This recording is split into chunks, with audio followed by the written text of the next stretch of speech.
et bienvenue dans ce moment de partage. Je suis Priscilla Kaninda et c'est avec beaucoup de joie que je me tiens devant vous pour partager la bonne nouvelle de notre Seigneur et Sauveur Jésus-Christ. Cette bonne nouvelle qui nous sauve et qui nous fait tant de bien. Alors aujourd'hui, nous allons aborder un nouveau thème. Il s'agit de « Ta main puissante me relève ». Oui, la main puissante de Jésus-Christ nous relève. Avant de lire dans la Bible, je vous invite donc à prier avec moi pour bénir ce moment de partage. Père éternel, nous te disons merci, nous te bénissons, nous te rendons la gloire et la grâce. Nous t'invitons à prendre part dans ce moment de partage. Seigneur, nous nous abandonnons à toi, éveille notre mémoire et que par l'aide du Saint-Esprit, nous arrivions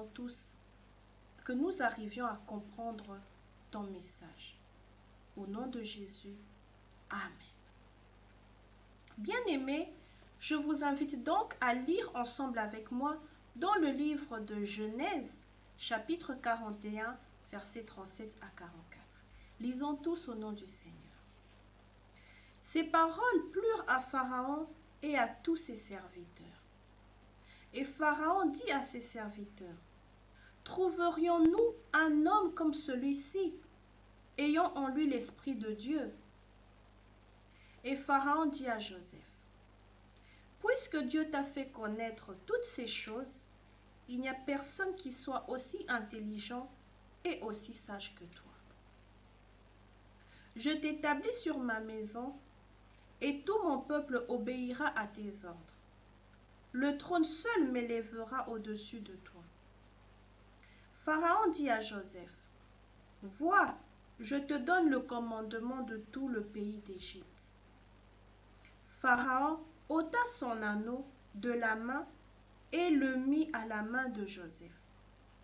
Il le revêtit d'habits de fin lin et lui mit un collier d'or au cou.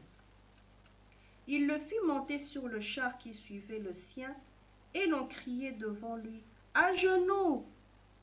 C'est ainsi que Pharaon lui donna le commandement de tout le pays d'Égypte. Il dit encore à Joseph, « Je suis Pharaon, et sans toi, personne ne lèvera la main ni le pied dans tout le pays d'Égypte. » Amen. Gloire soit rendue à notre Seigneur qui, à travers sa parole, il nous parle afin de pouvoir nous donner une bonne orientation dans notre vie, dans notre parcours avec lui. Nous lui rendons vraiment la gloire et nous lui disons merci. Bien-aimés, lorsque nous lisons ces versets, dans le chapitre 41, versets 37 à 44 plutôt, nous remarquons que Joseph a été honoré par Pharaon afin de prendre le commandement de tout le pays d'Égypte. Cependant, Joseph avait une histoire. Avant de prendre le commandement de ce pays, Joseph est passé par plusieurs situations, par plusieurs problèmes. Le diable a essayé d'étouffer la grandeur de Joseph en se servant de ses frères ainsi que de la femme de Potiphar. Si vous lisez à partir de Genèse chapitre 37, vous allez comprendre ce que je suis en train d'expliquer. En effet, Joseph, depuis sa tendre enfance, était un enfant innocent, rempli d'amour et de joie pour ses frères, pour ses parents.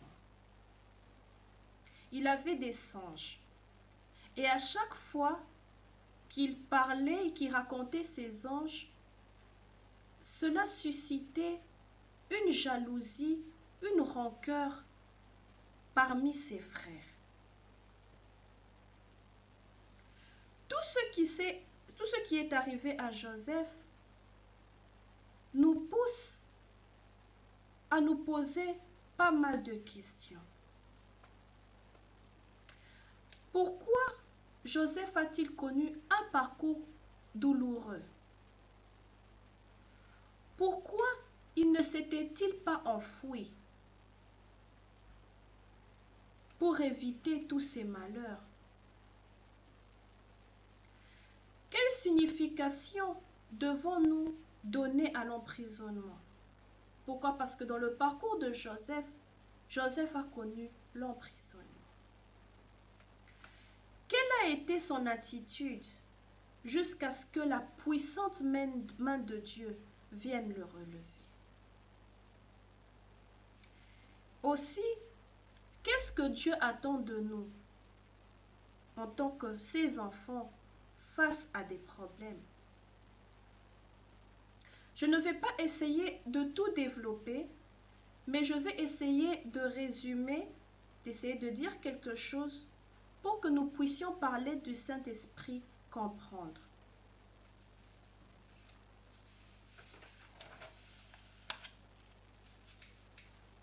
La méchanceté des frères de Joseph ont poussé Joseph à devenir esclave. Ils ont vendu Joseph. Ils ont tout fait pour empêcher Joseph d'atteindre ses objectifs.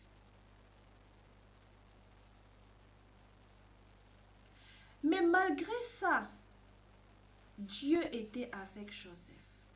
C'est vrai qu'en ce moment-là, il était très difficile de pouvoir comprendre, de pouvoir essayer de comprendre la main de Dieu.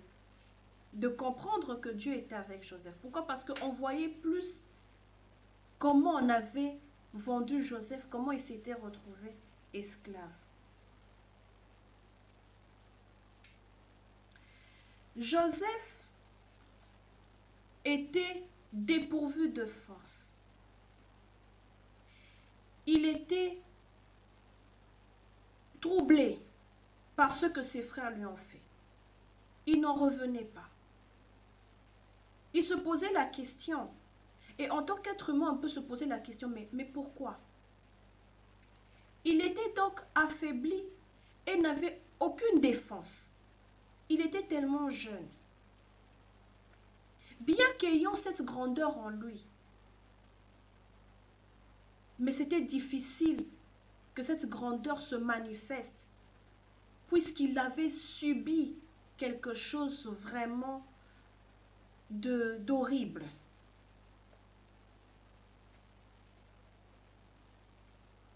Arrivé chez Potiphar,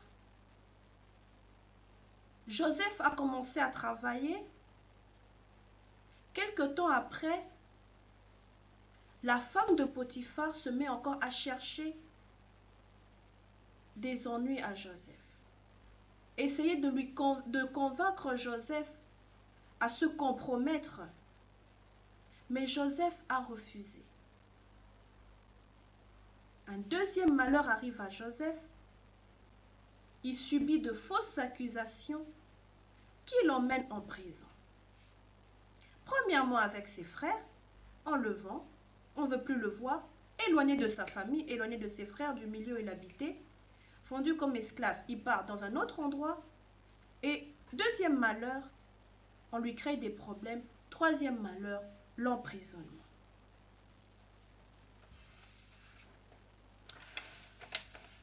On a arrêté Joseph pour quelque chose qu'il n'avait pas fait. Joseph était victime. Mais qui pouvait le croire? Personne. Encore, pour une deuxième fois, Joseph n'avait encore pas de force pour essayer de trouver une solution. Dépourvu, il ne pouvait pas aussi s'enfuir. Joseph a accepté de se faire arrêter et de se faire emprisonner. Mais qu'est-ce que nous retenons de cet emprisonnement? Cet emprisonnement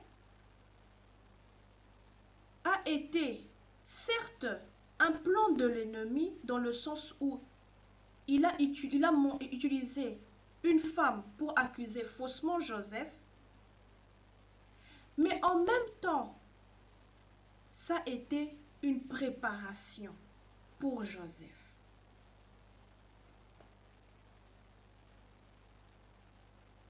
Joseph était rentré à la case de départ, sans liberté, seul entre quatre coins, avec lui-même et avec Dieu. C'est vrai qu'à un moment, il était avec deux personnes, mais tout le temps il a passé en prison, il était seul. Et c'est à partir de ce moment-là que Dieu a commencé encore sa préparation. C'était un temps de réadaptation pour Joseph. Un temps d'intimité avec Dieu. Un temps de discipline.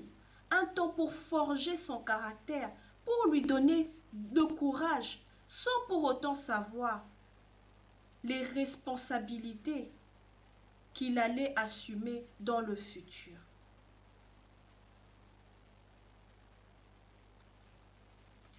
Joseph traversait un moment difficile, oublié des hommes, pensant même qu'il était mort, mais pas oublié de Dieu. Dieu s'est servi de ce moment pour préparer son élévation. Pendant cet emprisonnement, Dieu a utilisé un don qui était caché en lui, celui d'interpréter les songes. Et Dieu a permis que dans sa grandeur, que personne dans l'Égypte, que ce soit les devins, que ce soit les magiciens et autres, puissent avoir le même niveau de don. Dieu, par sa grandeur, a limité la sagesse humaine pour pouvoir renouveler, remplir Joseph d'une sagesse divine.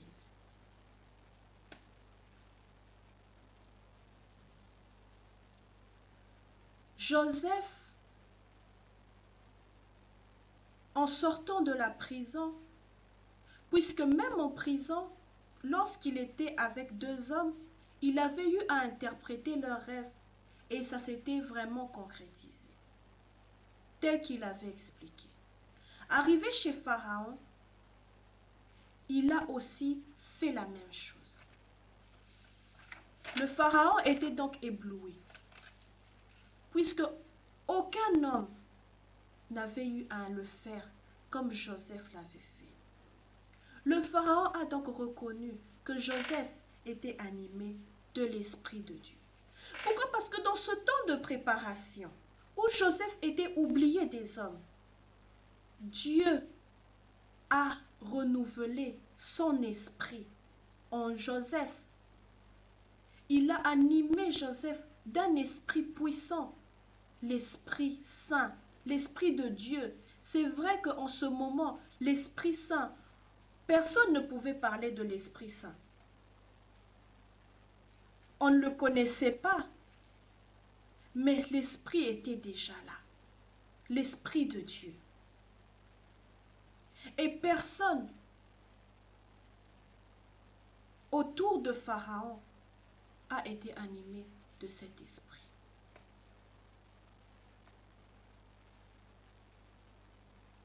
Bien-aimés, qu'est-ce que nous pouvons retenir en tant qu'enfants de Dieu?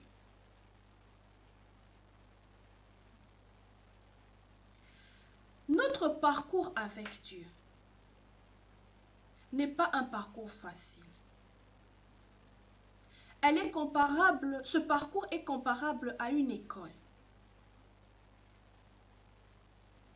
une école de préparation, une école où nous apprenons pas mal de choses, où nous apprenons la discipline, où nous apprenons à prier, à méditer la parole de Dieu, à faire confiance en Dieu, à s'humilier, à se soumettre à la volonté de Dieu. Quelles que soient les épreuves que nous traversons, d'un côté, nous subissons et de l'autre côté, nous apprenons. Pourquoi?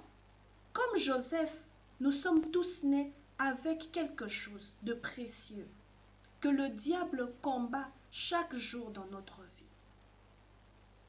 Mais lorsque nous nous soumettons à cette école et que nous acceptons de nous laisser conduire, diriger par Dieu, il nous aide. Par moments, nous abandonnons. Par moments, nous trichons. Par moments, nous sommes tellement remplis d'orgueil que nous ne voulons pas nous soumettre à Dieu. Qu'est-ce que Dieu fait? Il retire son esprit de nous.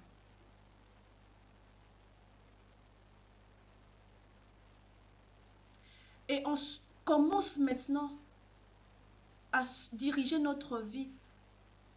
Nous-mêmes pensons que nous sommes dans le plan de Dieu. Mais Dieu n'est plus là.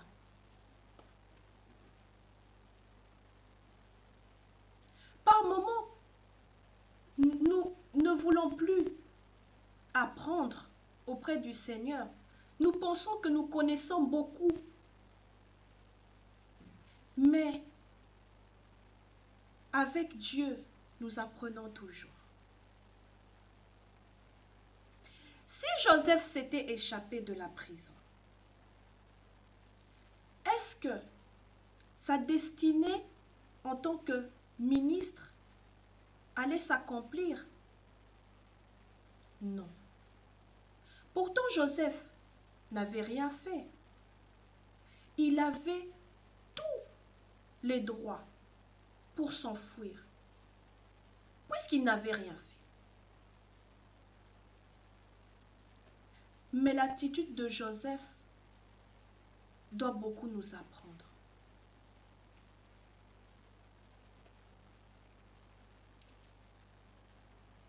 Si Joseph s'était échappé, il n'allait pas suffisamment être préparé pour accomplir cette mission qu'il attendait.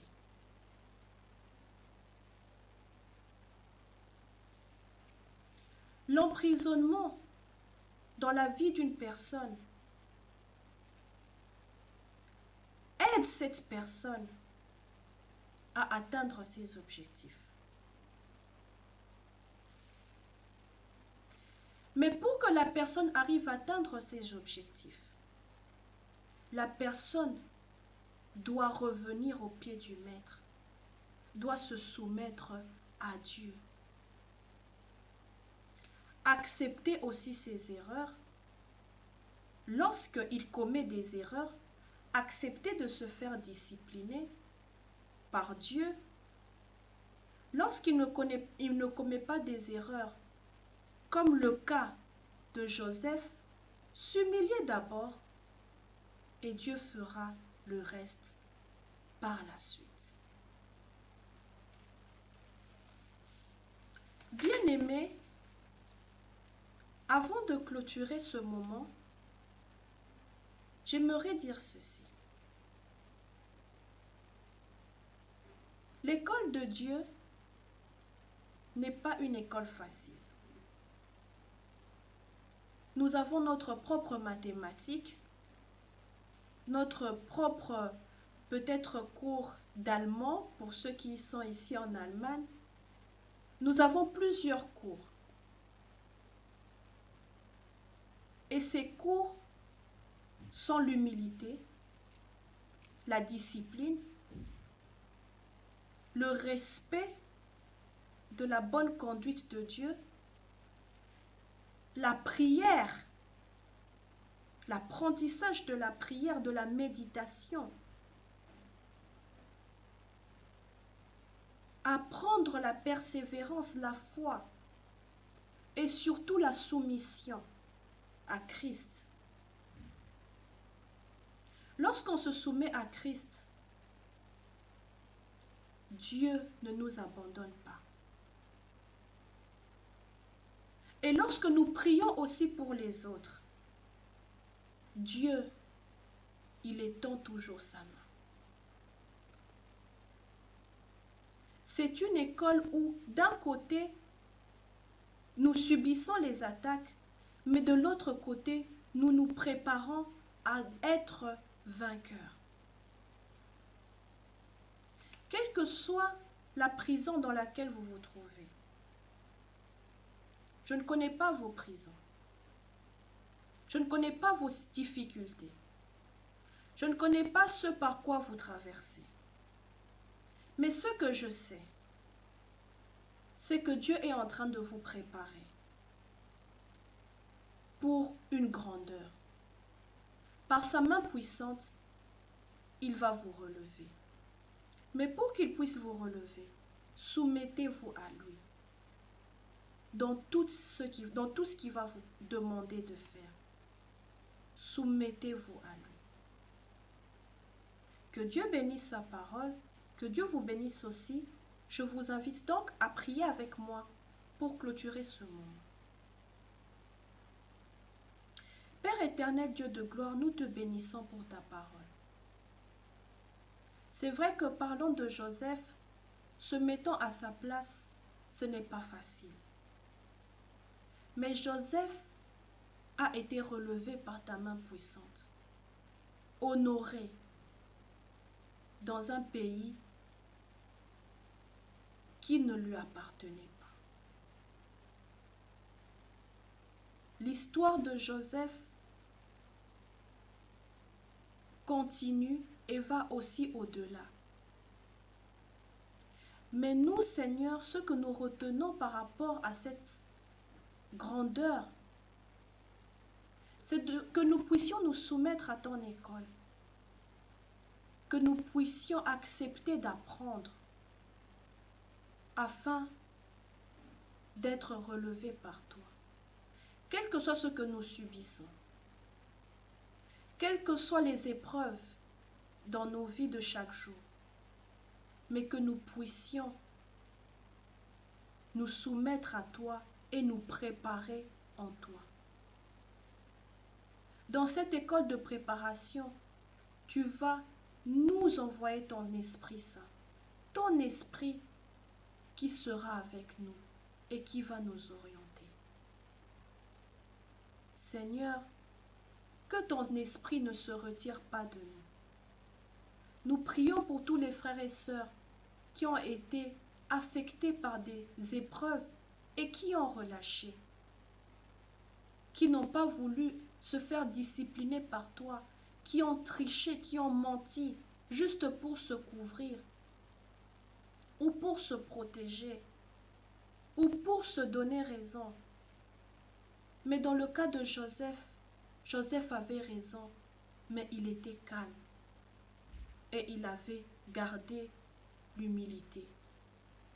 Tu l'as justifié. Père, enseigne nos frères et sœurs qui sont dans ces situations-là. Pardonne-les et qui se soumettent à toi. Seigneur, ceux qui se soumettent à toi ne revêtent jamais la honte et la confusion, même si l'ennemi vient pour les déranger. Ils ont toujours la victoire. Que ton nom soit élevé, que ton son couvre ce moment de partage ainsi que cette méditation et que ton Saint-Esprit soit avec nous, que tu nous gardes au nom de Jésus. Amen. Amen, amen, amen. Bien-aimés, je vous remercie pour ce moment que vous avez eu à consacrer en suivant cette exhortation. Que Dieu vous bénisse, que la paix de Dieu soit dans vos maisons, que son sang vous couvre.